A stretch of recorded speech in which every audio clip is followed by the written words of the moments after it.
Hello students, I'd like to introduce to you the new LDS Seminaries and Institutes app to help you through your progress in seminary towards graduation and as well as an institute. Go ahead and go to Google Play or go to iTunes and type in LDS Seminary and Institute as you see here. The app should look like this one here and go ahead and download it. Mine is downloaded. I'm going to go ahead and open it up.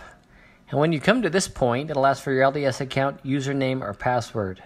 Now, hopefully you remember both of those. If you do not, go to this website, ldsaccount.lds.org. Go there and you can recover either your username or your password.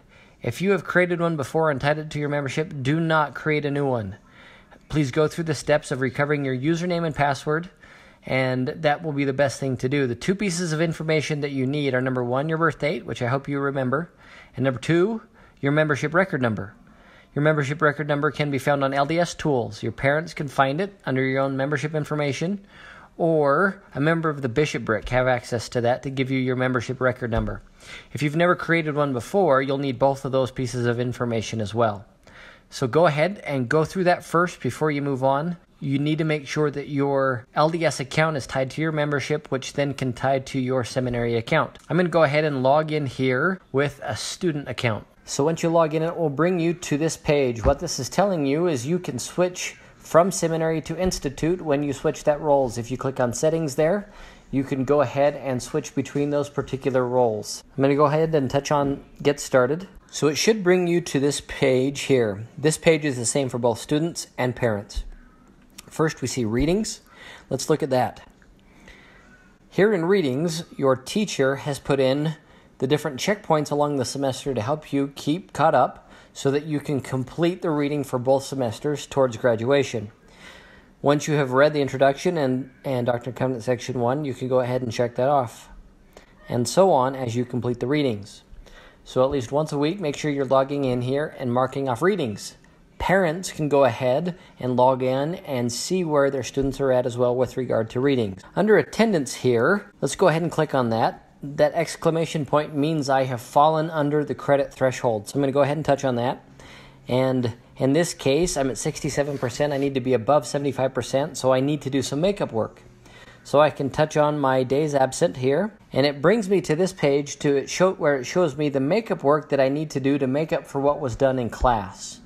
If there is no information here, you're going to have to visit with your teacher as to what your makeup work should be. You can find this makeup work in particular in the Home Study Seminary Guide for the Doctrine and Covenants that can be found in the Gospel Library app. You can complete that assignment, Unit 1, Day 1, and then turn that into your teacher to complete that makeup work. Back here on this page, we see there's no assessment score. That's because an assessment hasn't been taken yet. Down below here are some class details, where you're taking seminary and who your teacher is. Looking at the bottom here, first we see graduation. Let's touch on it. Under graduation, in this case, this person is a junior, and so they're in their third year of seminary. The check marks next to Book of Mormon and New Testament indicate that they have received credit for both of those years. All of their reading, attendance, and assessment is taken care of for those. If you see an exclamation point here, it means you're missing something, so you do not have credit for that particular year. That's why you have your teacher's name right there next to questions, so that you can ask them particular questions related to how you can get credit. Let's go ahead and go to Profile. So the first thing, it will bring you to your seminary information, where you take it, who's in charge of your classes, and who your current teacher is. I'm going to go ahead and touch on Family Contact. Now, under Student Contact, there is no information here listed. The parent information of this particular student have been grayed out.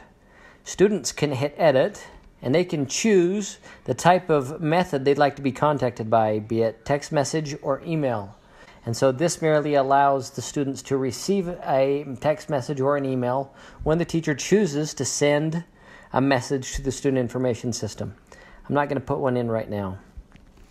So here it has parents contact here, and students cannot modify parental contact. Parents can, when they log into this particular part of the app, they can modify their personal contact. That's a brief overview of the student view of the LDS Seminaries and Institutes app. Please download it and start using it to have a successful seminary year.